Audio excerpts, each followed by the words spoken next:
ಈಗ ನಾವು ಮೂರನೇ ಮುಖ್ಯ ಪ್ರಶ್ನೆ 2 ಅಂಕಗಳ ಪ್ರಶ್ನೆಗಳನ್ನು ಬಿಡಿಸೋಣ. ಪ್ರಶ್ನೆ ಸಂಖ್ಯೆ ಮುಖ್ಯ ಸಂಖ್ಯೆ 3, ಕೆಳಗಿನ ಪ್ರಶ್ನೆಗಳಿಗೆ ಉತ್ತರಿಸಿ 2 ಅಂಕದ ಪ್ರಶ್ನೆಗಳು. 2 ಅಂಕದ ಮೊದಲನೇ ಪ್ರಶ್ನೆ 33ನೇ ಪ್ರಶ್ನೆ. 2, 7, 12 ಇತ್ಯಾದಿ ಈ ಸಮಾಂತರ ಶ್ರೇಣಿಯ 15ನೇ ಪದವನ್ನು ಸೂತ್ರ ಉಪಯೋಗಿಸಿ ಕಂಡುಹಿಡಿಯಿರಿ. ಇಲ್ಲಿ ಕೊಟ್ಟಂತಹ ಶ್ರೇಣಿ ಏನಿದೆ 2, 7, 12 ಈ ಸಮಾಂತರ ಶ್ರೇಣಿಯ ಎಷ್ಟನೇ ಪದವನ್ನು ನಾವು ಕಂಡುಹಿಡಿಯಬೇಕು? 15ನೇ ಪದವನ್ನು ಕಂಡುಹಿಡಿಯಿರಿ. ಮೊದಲಿಗೆ ನಾವು ಸಮಾಂತರ ಶ್ರೇಣಿಯನ್ನು ಬರೆಯೋಣ. ಸಮಾಂತರ ಶ್ರೇಣಿ ಯಾವುದು? 2, 7, 12 ಇತ್ಯಾದಿ. 2, 7, 12 ಇತ್ಯಾದಿ. ಇಲ್ಲಿ ಮೊದಲನೇ ಪದ ಎ ಈಕ್ವಲ್ಸ್ ಎಷ್ಟಿದೆ? 2 ಇದೆ. ಎರಡನೇ ಪದ 7 ಇದೆ. ಮೊದಲನೇ ಪದ 2 ಇದೆ. A2 - A1 ಮಾಡಿದರೆ ನಮಗೆ ಡಿ ಸಿಗುತ್ತೆ. D is equals to A2 - E1. A2 ಅಂದರೆ ಎರಡನೇ ಪದ.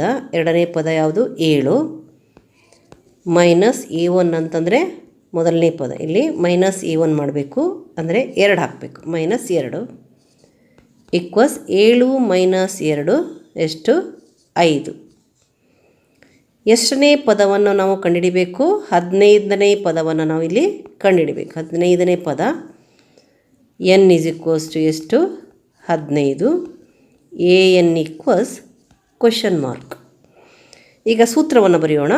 ಏನನೇ ಪದವನ್ನು ಕಂಡುಹಿಡಿಯುವ ಸೂತ್ರ AN equals A plus n minus 1 into D. AN equals A plus n minus 1 into D. ಇಲ್ಲಿ ಎಷ್ಟನೇ ಪದ ಬೇಕು? 15ನೇ ಪದ. n ಜಾಗದಲ್ಲಿ 15, A ಜಾಗದಲ್ಲಿ A ನ ಬೆಲೆ ಎಷ್ಟಾಗಬೇಕು? 2 ಪ್ಲಸ್ ಬ್ರ್ಯಾಕೆಟ್ ಹಾಕೋಣ. ಈಗ n ಜಾಗದಲ್ಲಿ ಎಷ್ಟನೇ ಪದ? 15ನೇ ಪದ. n-1 ಅಂದರೆ 15 - 1. ಡಿ ನ ಬೆಲೆ 5 ಇದೆ, 5 ಹಾಕೋಣ. ಈಕ್ವಲ್ಸ್ ಈಗ ಈ ಎರಡನ್ನು ಹಾಗೆ ಬರೆಯೋಣ. ಪ್ಲಸ್ 15 - 1 ಎಷ್ಟಾಗತ್ತೆ? 14 ಆಗುತ್ತೆ. 14 ಇಂಟು ಈ 5ನ್ನು ಹಾಗೆ ಬರೆಯೋಣ. ಈಕ್ವಲ್ಸ್ ಈ ಎರಡನ್ನು ಹಾಗೆ ಬರೆಯೋಣ. 2 ನಂತರ ಪ್ಲಸ್ ಬರೆಯೋಣ. ಪ್ಲಸ್ 14 ಮತ್ತು 5ನ್ನು ಗುಣಿಸಿ ಬರೆಯೋಣ. 14 5 ಎಷ್ಟು? 70. ಈಗ ಇವೆರಡನ್ನು ಕೂಡಿಸೋಣ. 2 + 70 ಅಂತಂದರೆ 72. ಅಂದರೆ 15ನೇ ಪದ ಯಾವುದಾಯಿತು? 72 ಆಯಿತು. 15ನೇ ಪದ 72. 34ನೇ ಪ್ರಶ್ನೆ 100, 96, 92 ಇತ್ಯಾದಿ 12 ಈ ಸಮಾಂತರ ಶ್ರೇಣಿಯ ಪದಗಳ ಸಂಖ್ಯೆಯನ್ನು ಕಂಡುಹಿಡಿಯಿರಿ. ಇಲ್ಲಿ ಕೊಟ್ಟಂತಹ ಶ್ರೇಣಿ 100, 96, 92 ಇತ್ಯಾದಿ ಕೊನೆಯ ಪದ 12. ಕೊನೆಯ ಪದವನ್ನು ಕೊಟ್ಟಿದ್ದಾರೆ. ಮೊದಲನೇ ಪದ ನಮಗೆ ಸಿಗುತ್ತೆ 100. ಸಾಮಾನ್ಯ ವ್ಯತ್ಯಾಸವನ್ನು ನಾವು ಕಂಡುಹಿಡ್ಕೋಬೋದು. 96 - 100. 96 - 100 ಮಾಡಿದರೆ ನಮಗೆ ಸಾಮಾನ್ಯ ವ್ಯತ್ಯಾಸ ಸಿಗುತ್ತೆ. ನಾವು ಕಂಡುಹಿಡಬೇಕಾಗಿದ್ದೇನಿಲ್ಲಿ? ಪದಗಳ ಸಂಖ್ಯೆ. ಅಂದರೆ n is equals to question mark ಹಾಕ್ಕೊಂಡು ನಾವು AN ಸೂತ್ರವನ್ನು ಬರೆದು n ಬೆಲೆಯನ್ನು ಕಂಡುಹಿಡಿಬೇಕು. ಕೊಟ್ಟಂತಹ ಸಮಾಂತರ ಶ್ರೇಣಿಯನ್ನು ಬರ್ಕೊಳ್ಳೋಣ. 100, 96, 92 ಇತ್ಯಾದಿ 12. ಇಲ್ಲಿ ಮೊದಲ ಪದ 100 ಇದೆ. A ಈಸ್ ಈಕ್ವಲ್ಸ್ ಟು 100 ಅಂತ ಬರೆಯೋಣ. A is equals to 100. ಸಾಮಾನ್ಯ ವ್ಯತ್ಯಾಸ D is equals to A2 - A1. A2 - A1. A2 96 minus A1 100. ಇಲ್ಲಿ 96 - 100 ಇದೆ. 100 ದೊಡ್ಡದು, 100ರಿಂದ 96 ಕಳಿಬೇಕು ನಾವು. 100ರಲ್ಲಿ 96 ಹೋದರೆ 4. ಚಿಹ್ನೆ ಯಾವುದನ್ನು ಹಾಕಬೇಕಂದ್ರೆ ದೊಡ್ಡ ಸಂಖ್ಯೆಯ ಚಿಹ್ನೆಯನ್ನು ಹಾಕಬೇಕು. ಯಾವ್ದು ಬರುತ್ತೆ? -4 ಬರುತ್ತೆ. ಮತ್ತು ಕೊನೆಯ ಪದ nನೇ ಪದ ಕೊಟ್ಟಿದ್ದಾರೆ, ಅದನ್ನು ನಾವು an = 12, n =? ಎನ್ನ ಬೆಲೆಯನ್ನು ನಾವು ಇಲ್ಲಿ ಕಂಡುಹಿಡಬೇಕು. ಪದಗಳ ಸಂಖ್ಯೆ ಅಂದರೆ ಎನ್ನ ಬೆಲೆ. ಇಲ್ಲಿ nನೇ ಪದ ಕೊಟ್ಟಿರೋದ್ರಿಂದ ನಾವು an ಸೂತ್ರವನ್ನು ಬರ್ಕೊಂಡು ನನ್ನು ಕಂಡುಹಿಡಿಬೇಕು. an ಏನು? a + n - 1 × d. ಎಷ್ಟನೇ ಪದ ಇದು? ಎಷ್ಟನೇ ಪದ ಅನ್ನೋದನ್ನು ನಾವು ಕಂಡುಹಿಡಬೇಕು. ಅದಕ್ಕೆ n ಜಾಗದಲ್ಲಿ nನ್ನು ಹಾಕೋಣ. ಎನ ಬೆಲೆ ಎ ಜಾಗದಲ್ಲಿ ಏನು ಬರೆಯೋಣ? 100 ಬರೆಯೋಣ. ಮೊದಲನೇ ಪದ 100 ಪ್ಲಸ್ ಬರೆಯೋಣ. ಪ್ಲಸ್ n ಗೊತ್ತಿಲ್ಲ ನಮಗೆ, ನನ್ನು n ಅಂತಲೇ ಬರೆಯೋಣ. n - 1 ಡಿ ಎಷ್ಟು ಬರುತ್ತೆ? ಇಲ್ಲಿ -4 ಇದೆ, ಅದನ್ನು ಬ್ರ್ಯಾಕೆಟಲ್ಲಿ ಬರೆಯೋಣ. ಅಂದರೆ ಎಷ್ಟದು? 12. an = 100 + n - 1 × -4 ಅಂದರೆ ಎಷ್ಟು? 12. ಇಲ್ಲಿ 100 ಬರೆಯೋಣ. ಇದನ್ನು ಗುಣಿಸೋಣ. n × -4. ಇಲ್ಲ ಅಂತಂದರೆ ನಾವು ಏನು ಮಾಡ್ಬೋದು ಅಂತಂದರೆ ಈ 100 ಮೊದಲು ಇಲ್ಲಿಗೆ ವರ್ಗಾಯಿಸಿಬಿಡೋಣ. ಏನಾಗತ್ತದು? ಇದಿಷ್ಟೇ ಉಳ್ಕೊಳುತ್ತೆ. n - 1 × -4 = 12. 100 ಈ ಕಡೆ ಬಂದರೆ -100 ಆಗುತ್ತೆ. ನಂತರ n - 1 × -4 ಬರೆಯೋಣ. 12 - 100 ಅಂದರೆ 100ರಲ್ಲಿ 12 ಕಳಿಬೇಕು. 100ರಲ್ಲಿ 12 ಕಳೆದ್ರೆ ಎಷ್ಟಾಗುತ್ತೆ? 100 - 12 ಅಂದರೆ 10ರಲ್ಲಿ 2 ಹೋದರೆ 8, 9ರಲ್ಲಿ ಹೋದರೆ 8, 88 ಬರುತ್ತೆ. ಇಲ್ಲಿ ನಾವು 88 ಬರೆಯೋಣ. ಚಿಹ್ನೆ ಯಾವ್ದು ಹಾಕಬೇಕು? 100ರ ಚಿಹ್ನೆ ಹಾಕಬೇಕು. ಅಂದರೆ 100 ದೊಡ್ಡ ಸಂಖ್ಯೆ ಇದೆ, -88 ಆಗುತ್ತೆ. 12 - 100 ಅಂತಂದ್ರೇನು?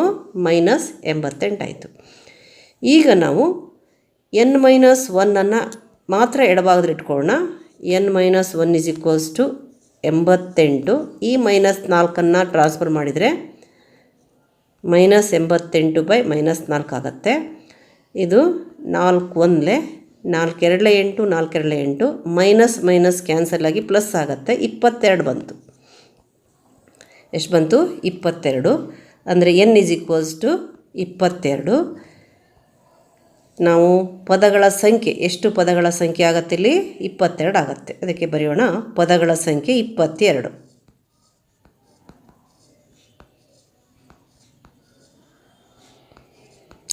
ಪದಗಳ ಸಂಖ್ಯೆ 22. 35ನೇ ಪ್ರಶ್ನೆ. ಒಂದು ಸಮಾಂತರ ಶ್ರೇಣಿಯಲ್ಲಿ 10 ಪದಗಳಿವೆ. ಕೊನೆಯ ಪದ 34.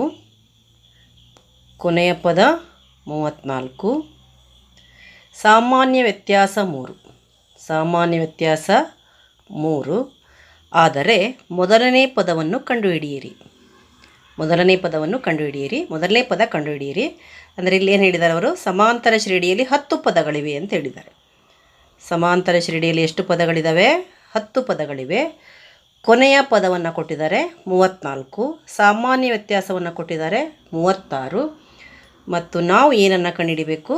ನಾವು ಮೊದಲನೇ ಪದವನ್ನು ಕಂಡುಹಿಡಿಬೇಕು. ಅಂದರೆ ಇಲ್ಲಿ n ಬೆಲೆ 10 ಇದೆ. n ಬೆಲೆ ಎಷ್ಟು? 10 ಇದೆ.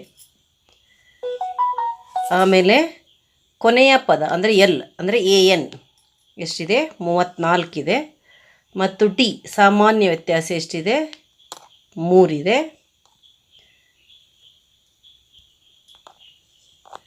ನಾವು ಏನನ್ನು ಕಂಡುಹಿಡಿಬೇಕು? ಮೊದಲನೇ ಪದವನ್ನು ಕಂಡುಹಿಡಿಬೇಕು. ಇಲ್ಲಿ ನಾವು ಬರೆಯೋಣ. ಕೊನೆಯ ಪದ ಅಂದರೆ ಏನನೇ ಪದ an = 34. ಕೊನೆಯ ಪದ ಅಂದರೆ ಏನನೇ ಪದ 34. ಸಾಮಾನ್ಯ ವ್ಯತ್ಯಾಸ ಅಂತಂದರೆ ಡಿ, ಕಾಮನ್ ಡಿಫ್ರೆನ್ಸ್ ಡಿ ಎಷ್ಟಿದೆ? 3 ಇದೆ. ಮತ್ತು ಎಷ್ಟು ಪದಗಳಿದ್ದಾವೆ? 10 ಪದಗಳಿವೆ. n = 10. ಕ್ವಶನ್ ಮಾರ್ಕ್ ಯಾವುದಕ್ಕೆ ಹಾಕ್ಬೇಕು ನಾವು? ಮೊದಲ ಪದ ಅಂತಂದರೆ ಎ ಈಕ್ವಲ್ಸ್ ಕ್ವಶನ್ ಮಾರ್ಕ್. ಇಲ್ಲಿ ಎ ಎನ್ ಕೊಟ್ಬಿಟ್ಟು ಎ ಯನ್ನು ಕಂಡುಹಿಡಿಯಲಿಕ್ಕೆ ಹೇಳಿರೋದ್ರಿಂದ ಮತ್ತು ಡಿ ಮತ್ತು ಎನ್ನ ಬೆಲೆ ಕೂಡ ನಮಗೆ ಕೊಟ್ಟಿರೋದ್ರಿಂದ ನಾವು ಯಾವ ಸೂತ್ರವನ್ನು ಉಪಯೋಗಿಸಬೇಕು? A n equals a plus n minus 1 into d equals A N ಅಂತಂದರೆ ಎಷ್ಟು ಕೊಟ್ಟಿದ್ದಾರೆ? ಈಕ್ವಲ್ಸ್ 34 ಬರೆಯೋಣ. ಎ ಎನ್ ಅಂದರೆ A plus n minus 1 into d equals ಎಷ್ಟು? 34. ಈಗ ನಾವು ಎ ಎನ್ನ ಕಂಡುಹಿಡಿಬೇಕು. ಎ ಎನ್ನ ಎ ಅಂತಲೇ ಬರೆಯೋಣ, ಆಮೇಲೆ ಪ್ಲಸ್ ಬರೆಯೋಣ. ಪ್ಲಸ್ ಎನ್ನ ಬೆಲೆ 10 ಇದೆ, ಎನ್ ಮೈನಸ್ 1 ಅಂತಂದರೆ 10 ಮೈನಸ್ 1. ಡಿನ ಬೆಲೆ 3 ಇದೆ, ಡಿ ಜಾಗದಲ್ಲಿ 3 ಬರೆಯೋಣ. ಈಕ್ವಲ್ಸ್ 34. ಇಲ್ಲಿ ಎ ಪ್ಲಸ್ 10 ಮೈನಸ್ 1 9, 9 ಮೂರಲೆ 27 ಆಗುತ್ತೆ. 10 ಮೈನಸ್ 1 ಅಂದರೆ 9, 9 3 9 ಮೂರಲೆ 27 ಈಕ್ವಲ್ಸ್ 34. ಈಗ ಎನ ಬೆಲೆಯನ್ನು ಕಂಡುಹಿಡಿಬೇಕಾದ್ರೆ ಎ ಈಕ್ವಲ್ಸ್ ಮಾಡ್ಕೋಬೇಕು. 27ನ್ನು 34ರ ಪಕ್ಕ ತರೋಣ, ಅಂದರೆ ಟ್ರಾನ್ಸ್ಫರ್ ಮಾಡೋಣ ಹೊಲ ಭಾಗಕ್ಕೆ. ಎ ಈಸ್ ಈಕ್ವಲ್ಸ್ ಟು ಏನಾಯಿತು? 34 ಮೈನಸ್ 27. ಎ ಈಕ್ವಲ್ಸ್ ಎಷ್ಟು? 34 ಮೈನಸ್ 27 ಅಂತಂದರೆ 34ರಲ್ಲಿ 27 ಆದರೆ 7, ಅಂದರೆ ಮೊದಲ ಪದ ಎಷ್ಟಾಯಿತು? 7 ಬರೆಯೋಣ. ಮೊದಲ ಪದ 7. 36ನೇ ಪ್ರಶ್ನೆ. -1, 3, 7, 11 ಇತ್ಯಾದಿ ಈ ಸಮಾಂತರ ಶ್ರೇಣಿಯ ಎಷ್ಟನೇ ಪದವು 95 ಆಗಿರುತ್ತದೆ ಎಂದು ಸೂತ್ರದ ಸಹಾಯದಿಂದ ಕಂಡುಹಿಡಿಯಿರಿ. ಇಲ್ಲಿ ಎಷ್ಟನೇ ಪದವು 95 ಆಗಿರುತ್ತದೆ ಅನ್ನೋದನ್ನು ನಾವು ಕಂಡುಹಿಡಿಬೇಕು. ಅಂದರೆ ಎಷ್ಟನೇ ಪದ ಅಂದರೆ ಎನ್ ಈಸ್ ಈಕ್ವಲ್ಸ್ ಟು ಎಷ್ಟು ಅಂತ. ಅದಕ್ಕೆ ನಾವು ಇದನ್ನು ಎನ್ನೇ ಪದ ಅಂತ ತಗೊಳ್ಳೋಣ. ಏನು ತಗೊಳ್ಳೋಣ? A n is equals to 95 ಅಂತ ತಗೊಳ್ಳೋಣ. ಈಗ ಇಲ್ಲಿ ಕೊಟ್ಟಂಥ ಸಮಾಂತರ ಶ್ರೇಣಿಯನ್ನು ಬರ್ಕೊಳ್ಳೋಣ. ಏನಿದೆ ಇದು? -1, 3, 7, 11 ಇತ್ಯಾದಿ ಕೊನೆಯ ಪದ ಯಾವುದಂತ ತಗೊಳ್ಳೋಣ? 95. ಎ ಈಸ್ ಈಕ್ವಲ್ಸ್ ಟು ಮೊದಲನೇ ಪದ -1 ಬರ್ಕೊಳ್ಳೋಣ. ನಂತರ ಡಿ ಅಂತಂದರೆ A2 minus A1, A2 minus A1. A2 ಅಂದರೆ ಎರಡನೇ ಪದ 3 ಈ ಮೈನಸನ್ನು ಬರೆಯೋಣ. ಮತ್ತು -1 ಇದಕ್ಕೂ ಕೂಡ ಮೈನಸ್ ಇರೋದು, ಅದನ್ನು ಬ್ರ್ಯಾಕೆಟನ್ನು ಹಾಕೋಣ. ಏನಾಯ್ತಲ್ಲಿ? 3 ಮೈನಸ್ -1 ಅಂದರೆ 3 ಪ್ಲಸ್ 1 ಈಕ್ವಲ್ಸ್ 4 ಆಯಿತು. ಅಂದರೆ ಡಿನ ಬೆಲೆ ಎಷ್ಟಾಯಿತು? 4 ಆಯಿತು. ನಾವು a n is equals to 95 ಇರಲಿ. ಎನ್ ಈಸ್ ಈಕ್ವಲ್ಸ್ ಟು 95 ಅಂತ ಬರ್ಕೊಳ್ಳೋಣ. N equals question mark. ಎನ್ನ ಬೆಲೆಯನ್ನು ನಾವಿಲ್ಲಿ ಕಂಡುಹಿಡಿಬೇಕು. ಎಷ್ಟನೇ ಪದ ಅಂದರೆ ಎನ್ನ ಬೆಲೆಯನ್ನು ಕಂಡುಹಿಡಿಬೇಕು. ಕೊಟ್ಟಂಥ ಪದವನ್ನು ಏನನೇ ಪದ ಅಂತ ಬರ್ಕೋಬೇಕು. ಎ ಎನ್ ಈಕ್ವಲ್ಸ್ 95 ಅಂತ ಬರ್ಕೊಂಡು ಎನ್ ಈಕ್ವಲ್ಸ್ ಕ್ವಶನ್ ಮಾರ್ಕ್. ಪುನಃ ನಾವು ಎ ಎನ್ ಸೂತ್ರವನ್ನು ಇಲ್ಲಿ ಬರ್ಕೊಳ್ಳೋಣ. A n equals a plus n minus 1 into d equals 95 ಬರ್ಕೊಳ್ಳೋಣ. ಏನನೇ ಪದ 95 ಇದೆ. ಇಲ್ಲಿ ಎನ ಬೆಲೆ ಎ ಎಷ್ಟು? -1 ಇದೆ, ಹಾಕೋಣ ಅದನ್ನು. -1 ಪ್ಲಸ್ ಎನ್ ಕಂಡುಹಿಡಿಬೇಕಾಗಿದೆ, ಎನ್ ಮೈನಸ್ 1 ಅಂತ ಹಾಕೋಣ. ಡಿನ ಬೆಲೆ ಡಿ ಈಸ್ ಈಕ್ವಲ್ಸ್ ಟು ಎಷ್ಟಿದೆ? 4 ಇದೆ. ಡಿನ ಬೆಲೆ 4 ಇದೆ. A2 ಮೈನಸ್ A1 ನಮಗೆ 4 ಸಿಕ್ಕಿದೆ, 4 ಹಾಕೋಣ. ಈಕ್ವಲ್ಸ್ 95. ಇಲ್ಲಿ ನಾವು ಎನ್ನ ಬೆಲೆಯನ್ನು ಕಂಡುಹಿಡ್ಕೋಬೇಕಾಗಿದೆ. ಮೊದಲು n-1 ಇಂಟು 4 ಎಡಭಾಗದಲ್ಲಿ ಇಟ್ಕೊಂಡು -1 ಬಲಭಾಗಕ್ಕೆ ವರ್ಗಾಯಿಸೋಣ. n-1 into 4 equals 95. -1 ಬಲಭಾಗಕ್ಕೆ ಬಂದಾಗ +1 ಆಗುತ್ತೆ. ಅಂದರೆ n-1 ಇಂಟು 4 ಈಕ್ವಲ್ಸ್ 96 ಆಯಿತು. n-1 ಈಕ್ವಲ್ಸ್ ಈ 4 ವರ್ಗಾಯಿಸೋಣ. 4 ಈ ಕಡೆ ಬಂದಾಗ 96/4 ಆಯಿತು. 4 ವರ್ಗಾವಣೆಗೊಂಡಾಗ ಇಲ್ಲಿ ಇಂಟು ಇರೋದು ಬಲಭಾಗಕ್ಕೆ ಬಂದಾಗ ಬೈ ಆಗುತ್ತೆ, ಡಿವೈಡ್ ಆಗುತ್ತೆ, ಭಾಗಾಕಾರ ರೂಪ ಬರುತ್ತೆ. ಇಲ್ಲಿ n-1 ಈಕ್ವಲ್ಸ್ ಇಲ್ಲಿ 96ಅನ್ನು ನಾವು 4ರಿಂದ ಭಾಗಿಸಿದರೆ 4 2 8 ಬರುತ್ತೆ, 1 ಮತ್ತು 6ಅನ್ನು ಇಳಿಸ್ಕೊಂಡ್ರೆ 4 4 16 ಅಂದರೆ 4 1 4 24. n-1 ಈಸ್ ಈಕ್ವಲ್ಸ್ ಟು ಎಷ್ಟು ಬಂತು? 24. n ಈಸ್ ಈಕ್ವಲ್ಸ್ ಟು ಪುನಃ ಈ -1ಅನ್ನು ಬಲಭಾಗಕ್ಕೆ ವರ್ಗಾಯಿಸೋಣ. 24 + 1 ಈಕ್ವಲ್ಸ್ ಎಷ್ಟು ಬಂತು? 25. ಅಂದರೆ n ಈಸ್ ಈಕ್ವಲ್ಸ್ ಟು ಎಷ್ಟು ಬಂತು? ಆದ್ದರಿಂದ n ಈಸ್ ಈಕ್ವಲ್ಸ್ ಟು ಎಷ್ಟಾಯಿತು? 25. ಎಷ್ಟನೇ ಪದವು? 95. 25ನೇ ಪದವು 95. ಬರೆಯೋಣ. 25ನೇ ಪದ 95. 25ನೇ ಪದ 95. ಪ್ರಶ್ನೆ ಸಂಖ್ಯೆ 37. 1, 5, 9, 13 ಇತ್ಯಾದಿ ಈ ಸಮಾಂತರ ಶ್ರೇಣಿಯ ಪದವು 77 ಆಗಿದೆಯೇ ಎಂಬುದನ್ನು ಸೂತ್ರದ ಸಹಾಯದಿಂದ ಪರೀಕ್ಷಿಸಿ. ಅಂದರೆ ಕೊಟ್ಟಂತಹ ಸಂಖ್ಯೆ ಈ 77 ಈ ಕೊಟ್ಟಂತಹ ಸಮಾಂತರ ಶ್ರೇಣಿಯ ಪದವಾಗಿದೆಯೇ. ಇಲ್ಲಿ ನಾವು ಇದನ್ನು ಏನನೇ ಪದ ಅಂತ ಕನ್ಸಿಡರ್ ಮಾಡಿಬಿಟ್ಟು ಎನ್ನ ಬೆಲೆ ಒಂದು ಧನ ಪೂರ್ಣಾಂಕ ಬಂದರೆ ಇದು ಪದ ಆಗಿದೆ ಅಂತ ತೀರ್ಮಾನ ತಗೋಬೇಕು. ಇಲ್ಲ ಅಂತಂದರೆ ಬೇರೆ ಫ್ರ್ಯಾಕ್ಷನ್ ಆಗಲಿ, ಅಂದರೆ ಭಿನ್ನರಾಶಿ ಆಗಲಿ, ದಶಮಾಂಶ ಸಂಖ್ಯೆ ಆಗಲಿ, ಅಥವಾ ಮೈನಸ್ ಸಂಖ್ಯೆ, ಋಣ ಸಂಖ್ಯೆ ಆಗಲಿ ಬಂದರೆ ಇದು ಪದ ಅಲ್ಲ ಅಂತ ನಾವು ತೀರ್ಮಾನಿಸಬೇಕು. ಅದಕ್ಕೆ ನಾವು ಏನು ಮಾಡೋಣ, ಇದನ್ನು ಎನ್ನನೇ ಪದ ಅಂತ ಇಟ್ಕೊಂಡು ಎನ್ನ ಬೆಲೆಯನ್ನು ಕಂಡುಹಿಡಿಯೋಣ. ಈಗ ಕೊಟ್ಟಂತಹ ಸಮಾಂತರ ಶ್ರೇಣಿ ಯಾವುದು? 1, 5, 9, 13 ಇತ್ಯಾದಿ. ಇದನ್ನು ನಾವೇನಂತ ಇಟ್ಕೊಳ್ಳೋಣ? 77ಅನ್ನು ಎನ್ನನೇ ಪದ ಅಂತ ಇಟ್ಕೊಳ್ಳೋಣ. ಇಲ್ಲಿ ಒಂದು ಇದು ಮೊದಲನೇ ಪದ a is equals to 1. D ಅಂತಂದರೆ a2 - a1, a2 5, a1 1, 5 - 1, 5 - 1 equals ಎಷ್ಟು? 4. an equals 77.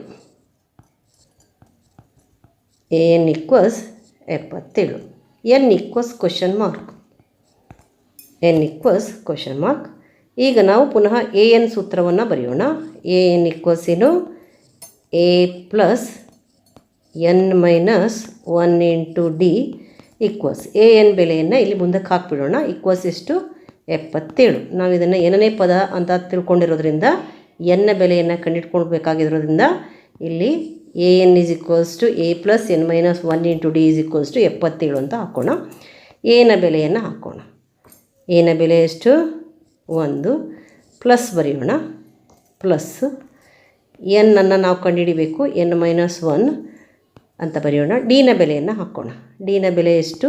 4. ಇಲ್ಲಿ ಡಿ ಈಸ್ ಈಕ್ವಲ್ಸ್ ಟು 4 ಸಿಕ್ಕಿದೆ. 4 ಬರೆಯೋಣ. ಈಕ್ವಲ್ಸ್ 77. ಈಗ ಈ ಒಂದನ್ನು ನಾವು ಬಲಭಾಗಕ್ಕೆ ಕಳಿಸೋಣ. ಅಂದರೆ ಇಲ್ಲಿ ಏನು ಉಳ್ಕೊಳ್ತು? n-1 × 4. ಯಾಕಂದರೆ ಎನ್ನ ಬೆಲೆಯನ್ನು ಕಂಡುಹಿಡ್ಕೋಬೇಕು ನಾವು. ಅದಕ್ಕೆ n-1 × 4ಅನ್ನು LHS ಎಡಭಾಗದಲ್ಲಿ ಇಟ್ಕೊಂಡು 77ರ ಪಕ್ಕ ಈ ಒಂದನ್ನು ತರೋಣ. ಏನಾಗತ್ತಲ್ಲಿ? ಬಲಭಾಗದಲ್ಲಿ 77 ಇದೆ, -1 ಆಗುತ್ತೆ. n-1 × 4 ಈಕ್ವಲ್ಸ್ ಎಷ್ಟಾಯಿತು? 76 ಆಯಿತು. ಈಗ ಈ 4ಅನ್ನು ಬಲಭಾಗ ಕಳಿಸಿದರೆ /4 ಆಗುತ್ತದು. n-1 ಈಕ್ವಲ್ಸ್ ಏನಾಯಿತು? 76/4. ಈಗ 76 4ರ ಮಗ್ಗಿಯಲ್ಲಿ ಇದೆಯೋ ನೋಡೋಣ. 4 1 4 ಆಯಿತು. ಎಷ್ಟು ಉಳ್ಕೊಳ್ತು? 7 4 ಹೋದರೆ 3, 36 ಬಂತು. 4 9 36. ಅಂದರೆ ನಮಗೆ ಇಲ್ಲಿ n-1 ಈಸ್ ಈಕ್ವಲ್ಸ್ ಟು 4 1 4 19. ಇಲ್ಲಿ n-1 ಈಸ್ ಈಕ್ವಲ್ಸ್ ಟು 19 ಬಂದಿದೆ. n ಈಸ್ ಈಕ್ವಲ್ಸ್ ಟು ಏನಾಗುತ್ತೆ? n is equals to 19. ಈ -1ಅನ್ನು ಬಲಭಾಗಕ್ಕೆ ಕಳಿಸಿದರೆ +1 ಆಯಿತು.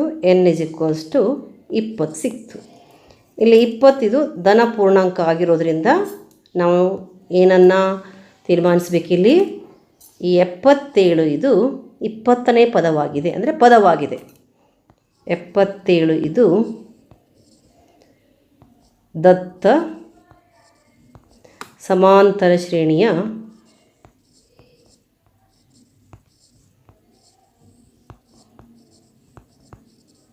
ಪದವಾಗಿದೆ. ಎಷ್ಟನೇ ಪದ ಕೇಳಿದರೆ 20ನೇ ಪದ ಅಂತ ನಾವು ಬರಿಬೇಕಾಗತ್ತೆ. ಪದ ಹೌದೋ ಅಲ್ಲ ಅಂತ ಕೇಳಿದರೆ ಪದವಾಗಿದೆ. 38ನೇ ಪ್ರಶ್ನೆ, 5, 8, 11 ಈ ಸಮಾಂತರ ಶ್ರೇಣಿಯ 26ನೇ ಪದವನ್ನು ಸೂತ್ರದ ಸಹಾಯದಿಂದ ಕಂಡುಹಿಡಿಯಿರಿ. ಇಲ್ಲಿ ನಾವು ನೇರವಾಗಿ ಎನ್ ಸೂತ್ರವನ್ನು ಉಪಯೋಗಿಸಿ ಎನ್ ಜಾಗದಲ್ಲಿ 26 ಹಾಕಿದರೆ ನಮಗೆ 26ನೇ ಪದ ಸಿಗುತ್ತೆ. ಇಲ್ಲಿ ಕೊಟ್ಟಂತಹ ಸಮಾಂತರ ಶ್ರೇಣಿಯನ್ನು ಬರ್ಕೊಳ್ಳೋಣ. 5, 8, 11 ಇತ್ಯಾದಿ. 5, 8, 11 ಇತ್ಯಾದಿ ಕೊಟ್ಟಂತಹ ಸಮಾಂತರ ಶ್ರೇಣಿ. ಇಲ್ಲಿ ನಾವು ಎನ ಬೆಲೆಯನ್ನು ಬರ್ಕೊಳ್ಳೋಣ. ಮೊದಲನೇ ಪದ ಎ = ಏನು 5, ಡಿ ಅಂದರೆ A2 - A1, 8 - 5, A2 - A1 ಅಂದರೆ 8 - 5 = ಎಷ್ಟು 3. ಎಷ್ಟನೇ ಪದವನ್ನು ಕಂಡುಹಿಡಿಬೇಕು ನಾವು? 26ನೇ ಪದ. ಅಂದರೆ ಎನ್ = ಎಷ್ಟಾಯಿತು? 26 ಆಯಿತು. AN = ? ಇಲ್ಲಿ ಎನ್ ಜಾಗದಲ್ಲಿ 26 ಅಂತ ಅರ್ಥ. ಈಗ ನಾವು ಸೂತ್ರವನ್ನು ಬರೆಯೋಣ. AN ಸೂತ್ರ. AN = ಏನು? A + n - 1 × D. ಎನ ಜಾಗದಲ್ಲಿ 5 ಹಾಕೋಣ. ಎನ ಬೆಲೆಯನ್ನು ಹಾಕೋಣ. ಈ ಜಾಗದಲ್ಲಿ 5 ಪ್ಲಸ್ಸನ್ನು ಬರೆಯೋಣ. ಪ್ಲಸ್ಸು ಎನ್ ಅಂದರೆ ಎಷ್ಟನೇ ಪದ? 26ನೇ ಪದ. 26 - 1. n - 1 ಅಂದರೆ 26 - 1. ಡಿನ ಬೆಲೆಯನ್ನು ಹಾಕೋಣ. ಡಿನ ಬೆಲೆ ಎಷ್ಟು? 3. 3 = ಈ 5ಅನ್ನು ಹಾಗೆ ಬರೆಯೋಣ. ಹಾಗೆ ಪ್ಲಸ್ಸನ್ನು ಹಾಗೆ ಬರೆಯೋಣ. 26 - 1 25. 25 3 75 ನೇರವಾಗಿ ಬರಿಬೋದು. ಇಲ್ಲ ಅಂತಂದರೆ 25 × 3 ಬರೆದ್ಬಿಟ್ಟು 5 + 25 3 75. 25 × 3 75. 75 5 ಎಷ್ಟು? 80. ಅಂದರೆ A 26 = ಎಷ್ಟು? 80. 26ನೇ ಪದ 80. 39ನೇ ಪ್ರಶ್ನೆ, 2, 5, 8 ಇತ್ಯಾದಿ ಈ ಸಮಾಂತರ ಶ್ರೇಣಿಯ 30ನೇ ಪದವನ್ನು ಸೂತ್ರದ ಸಹಾಯದಿಂದ ಕಂಡುಹಿಡಿಯಿರಿ.